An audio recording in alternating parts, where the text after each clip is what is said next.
Olá, você está ouvindo Sociedade dos Geógrafos Mortos, um podcast sobre geografia com Roberto Lobato Corrêa.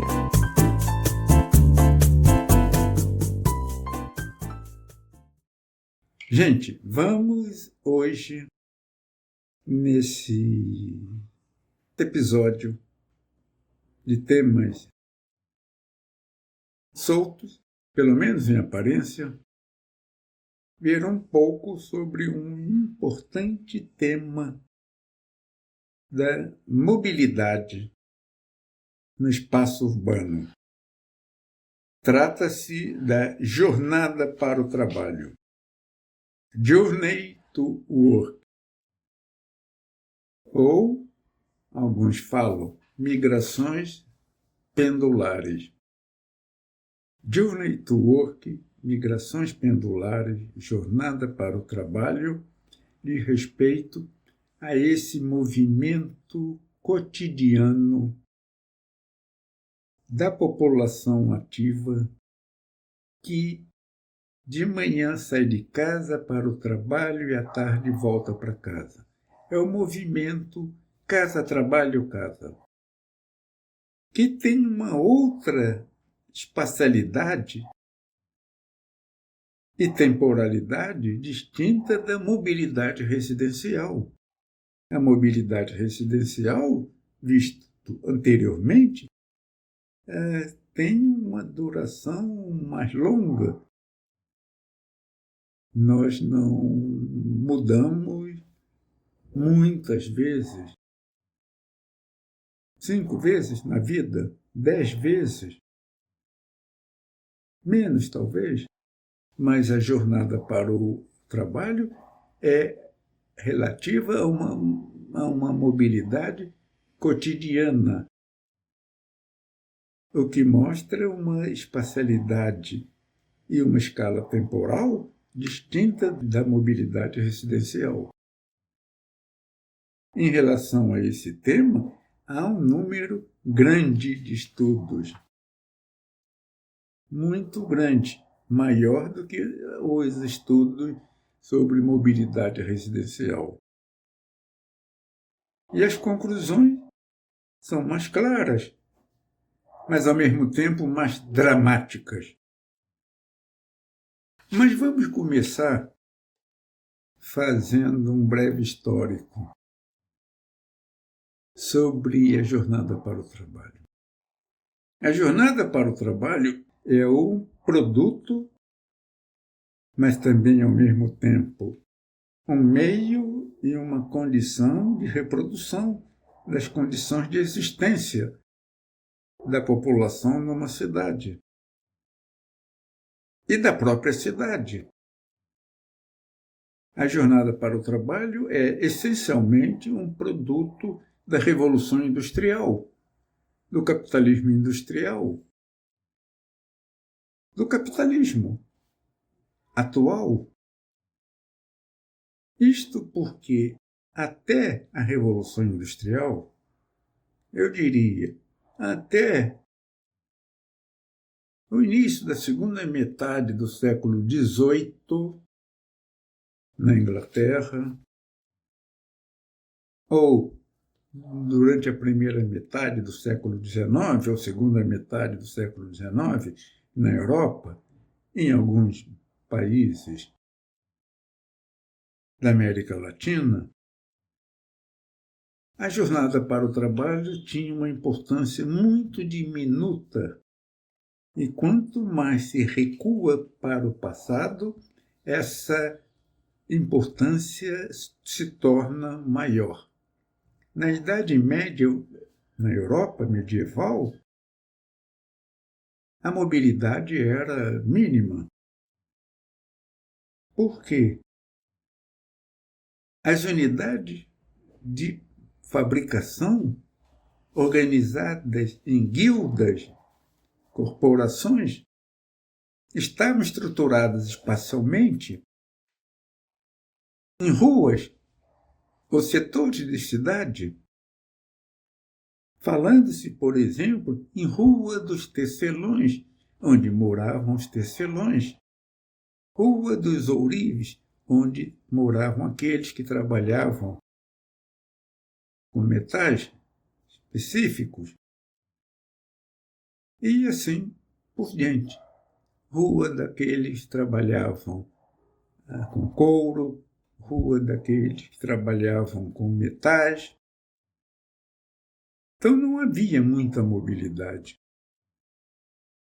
intra-urbana à procura de trabalho, nem mesmo na rua, nem mesmo no imóvel, porque o padrão básico de distribuição das diferentes categorias ou classes sociais ligadas a uma mesma atividade se fazia com muita frequência no mesmo prédio. No térreo estaria na oficina, nos andares, no andar superior acima, aqueles aprendizes ou trabalhadores menos qualificados, nos andares acima, outros trabalhadores mais qualificados, e no andar mais alto, o burguês, o dono da atividade. No andar mais alto, porque livre ou menos propenso a ser influenciado negativamente pela imundície que caracterizava a cidade medieval. Mas não havia mobilidade para o trabalho, não havia jornada para o trabalho. Nem no bairro ou na rua, nem mesmo no próprio prédio. Com a Revolução Industrial, o que aconteceu? As cidades medievais, ou as cidades do Renascimento, no período anterior à Revolução Industrial, explodiram de população. Elas atraíram um número enorme de pessoas e elas cresceram muito em termos territoriais.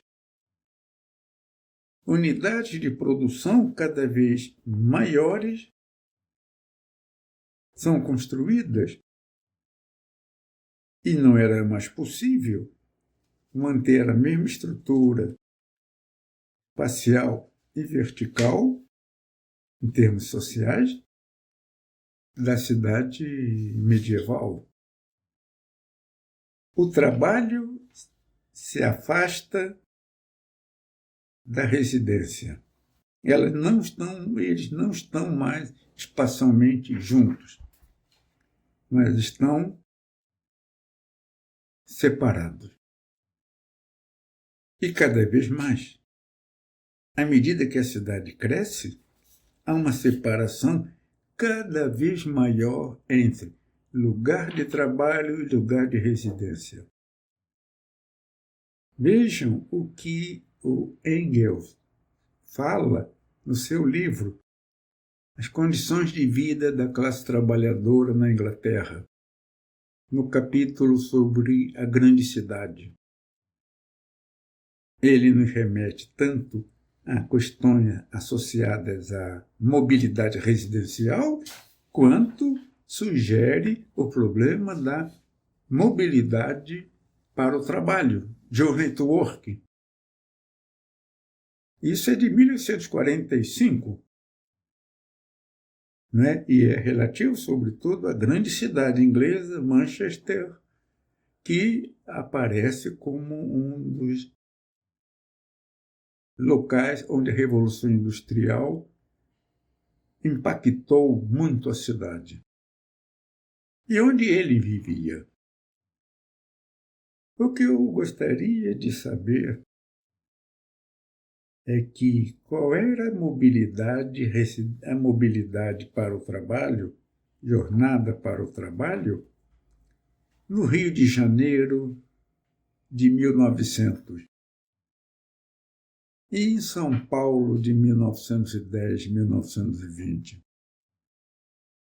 Ora, essa jornada para o trabalho que alterou a estrutura espacial da cidade, alterou as relações sociais de produção, estava inscrita nas mudanças nas relações sociais de produção, inscrita no aumento da produção, nas mudanças locacionais do processo produtivo, foi possível graças à ação do próprio movimento do capital, que forneceu os meios que iriam permitir essa jornada para o trabalho, envolvendo distâncias crescentes entre lugar da residência e lugar da produção, através do desenvolvimento dos meios modernos, na época, de transporte de massa. Os trens que se tornaram progressivamente trens de subúrbio, incorporando antigas aldeias rurais transformadas em subúrbio dormitório para a cidade, para as áreas fabris. Esse desenvolvimento dos meios de transporte se fez também pela possibilidade de introdução de novos meios de circulação, novidade para a época, e que contou com o desenvolvimento e a possibilidade de utilização em larga escala da eletricidade. Em 1885, surge o subway, o metrô, trem metropolitano, metrô, que logo surge em Paris e tantas outras cidades europeias. Ora, mostra, portanto, que a criação e expansão da jornada para o trabalho, que nasce no âmbito do desenvolvimento capitalista, ela se fez acompanhada de um movimento interno do próprio capital, produzindo os meios por meio dos quais essa jornada para o trabalho pudesse ser definida, viabilizada. Mas nem sempre, porque, como nos fala Engels, em 1845, e mais tarde, 80 anos depois, como nos fala Ernest Burgess em relação a Chicago, muitos desses pobres permaneceram no centro, junto aos locais de trabalho da indústria, no começo, localizada em parte no centro e depois nas atividades terciárias, evitando, portanto, ter um custo em razão desse deslocamento diário, casa-trabalho-casa. Há uma história espacial da jornada para o trabalho. A jornada para o trabalho, por outro lado, tem inúmeras implicações. As implicações sociais é que a jornada para o trabalho significa um tempo imposto. O trabalhador que ganha por hora de trabalho, na prática ou teoricamente, ele não é remunerado pelo tempo de deslocamento. Se ele trabalha 8 horas por dia, ele ganha pelas 8 horas efetivamente trabalhadas. Que ganhe bem ou que ganhe mal, apenas pelas 8 horas de trabalho. Mas ele não é remunerado pela hora, ou 2 horas, ou 3 horas até, de deslocamento para ir e para voltar de sua casa para o local do trabalho e deste para sua casa. Há um tempo imposto, o que significa a extração de vida de suor, de desgaste humano por aqueles que empregam e que remuneram apenas aquilo que para ele, empresário, tem objetividade, que é o trabalho, não incluindo o deslocamento para o trabalho. E nós sabemos o que isso implica para uma parcela enorme da população que é obrigada a acordar 2, 3 horas antes das jornadas para o trabalho começar para chegar ao trabalho. E nós sabemos o que isso significa para a saúde humana, para o desgaste. Sobretudo, se essa jornada para o trabalho apenas permite, dada a possibilidade de ter um emprego, a garantia de condições mínimas de vida e que, portanto, se submete a essa ampliação da jornada do dia, que inclui a jornada para o trabalho. A este respeito, vale a pena ouvir, meditar sobre a belíssima e já não tão cantada ou tocada música desse antológico autor Chico Buarque de Holanda, chamada Pedro Pedreiro.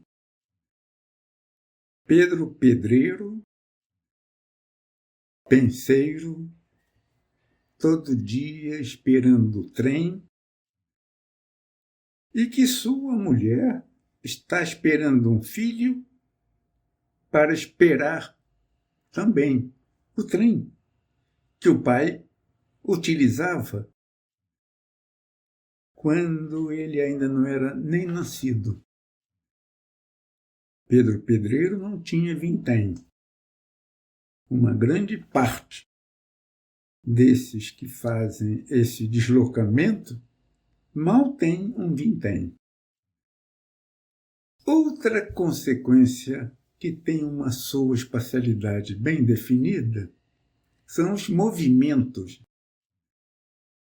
sociais envolvendo a jornada para o trabalho.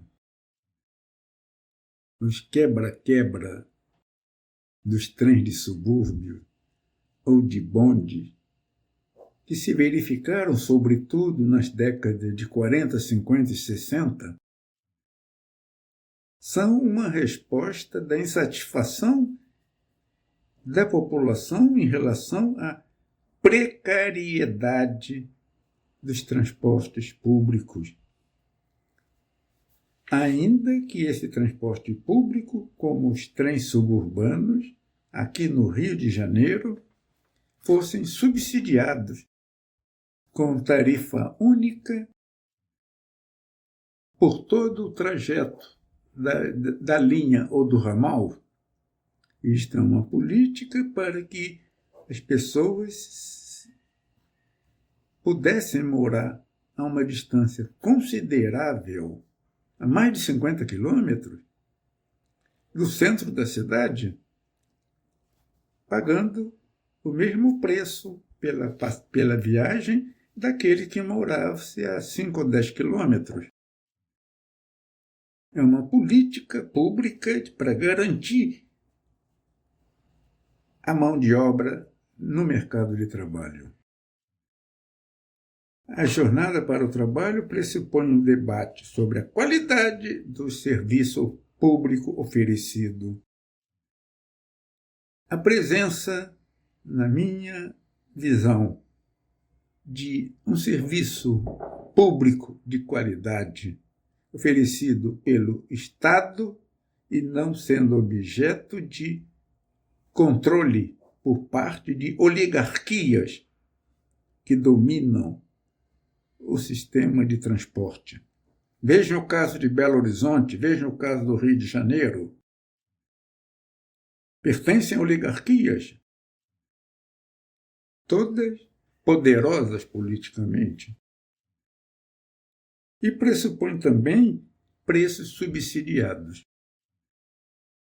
Preços subsidiados como forma de diminuir, objetivamente falando, aquele tempo imposto. Aquelas 2, 3, 4, 5 horas diárias que muita gente gasta em terríveis deslocamentos. Quais são os padrões espaciais dessa jornada para o trabalho? Esta é uma pesquisa interessante a ser feita. E quais são os padrões espaciais a cada momento do tempo? Na década de 1900, de 1920, de 1950, de 1970, no ano 2000, será que mudaram? Quais são os padrões espaciais? Um primeiro padrão é periferia-centro.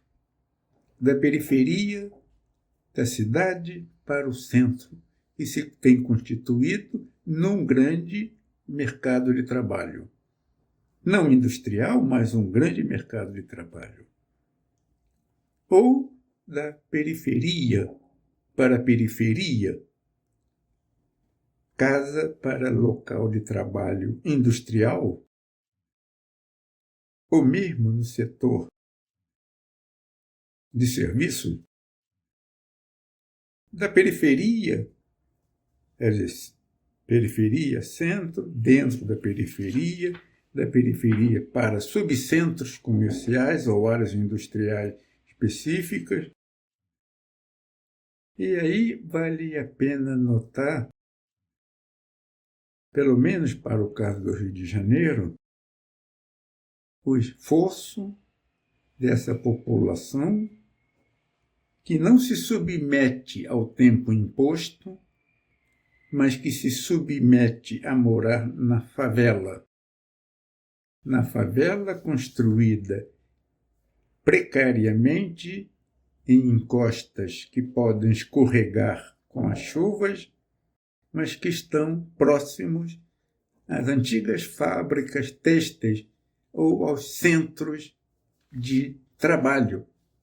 Trabalho na indústria, mas também e cada vez mais no comércio de serviço ou nas casas da madame, como domésticos, onde moram os porteiros, os empregados que fazem a limpeza do prédio, onde moram as garçonetes que trabalham nos inúmeros bares, restaurantes, lojas de fast food, onde moram os motoboys, o que são, afinal de contas, favelas como a da Rocinha, Vidigal, Dona Marta, Salgueiro, Andaraí, senão localizações debruçadas sobre o mercado de trabalho, acessíveis a pé, como resposta a não se submeter ao tempo imposto. Portanto, a jornada para o trabalho tem inúmeras implicações espaciais,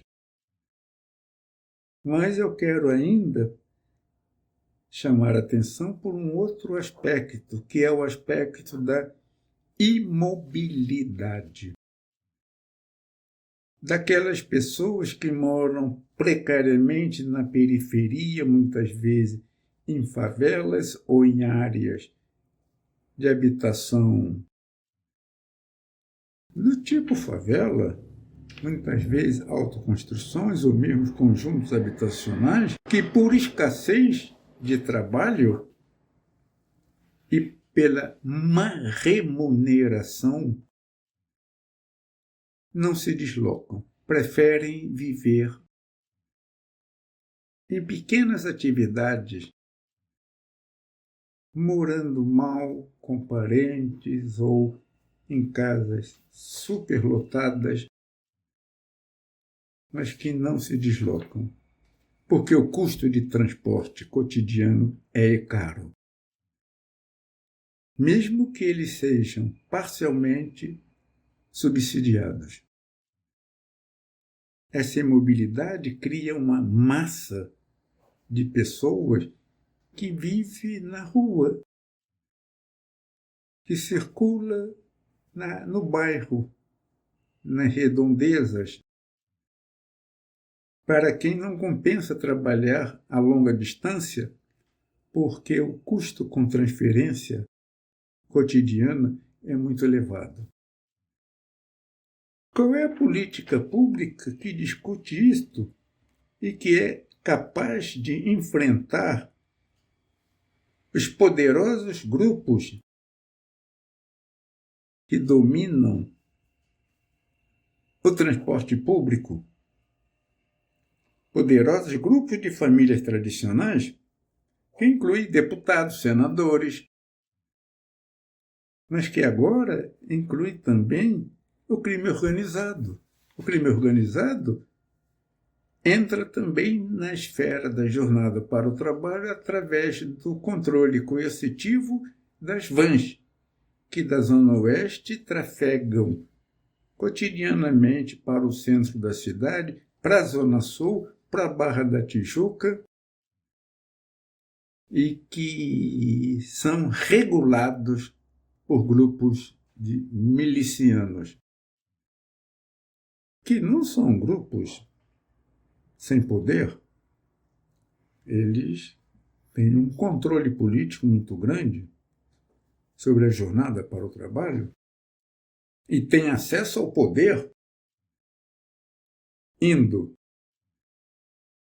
da Câmara Municipal, passando pela Câmara Municipal, pela Assembleia Legislativa, pelo Congresso Brasileiro,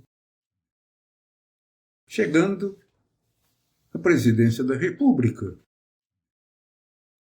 Olha, para terminar este episódio, mas longe de esgotar o tema que apenas foi esboçado aqui, eu quero crer que jornada para o trabalho é um tema extremamente importante para que se possa compreender a cidade em que a gente vive.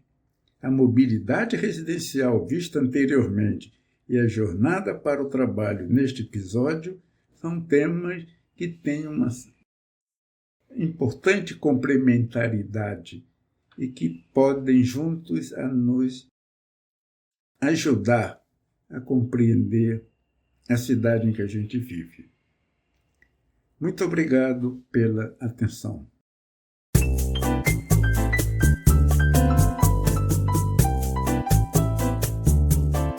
O podcast Sociedade dos Geógrafos Mortos tem produção de Rafael Lia.